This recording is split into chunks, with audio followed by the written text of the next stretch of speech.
Saudara, pelaksanaan kegiatan ibadah awal Ramadan berjalan lancar di Sabang.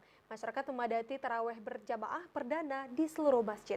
Berikut informasi selengkapnya. Antusias warga dalam menjalankan ibadah memasuki bulan suci Ramadan di tengah pandemi COVID-19 tetap tinggi.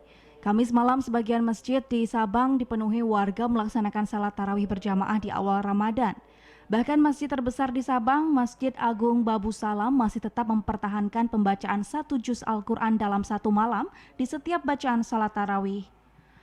Tarawih di awal puasa ini juga dihadiri Wali Kota Sabang Nazarudin dan beberapa unsur Forum Komunikasi Pimpinan Daerah atau Forkopimda Kota Sabang.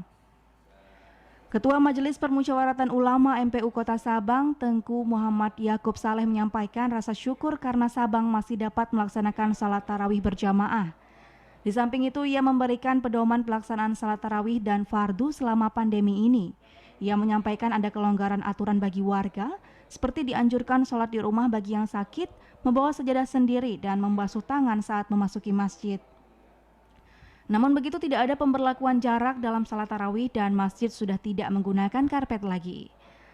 Sementara itu, Wali Kota Sabang Nazarudin menyampaikan apresiasi kerja semua pihak, terutama tim gugus tugas percepatan penanganan pencegahan COVID-19 dan TNI Polri. Lewat kerja keras, Sabang masih dalam zona hijau dan masih dapat melaksanakan kegiatan peribadatan seperti salat tarawih dalam bulan Ramadan. Ia menyampaikan agar semua pihak bersatu dan memupuk kesadaran bersama menanggulangi penyebaran virus.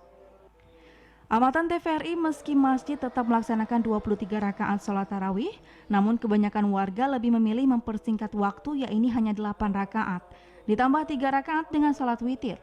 Di samping itu, para ulama juga meminta agar tidak melaksanakan buka puasa bersama seperti tahun lalu di masjid-masjid, sementara tadarus Al-Quran dianjurkan dilakukan di rumah masing-masing.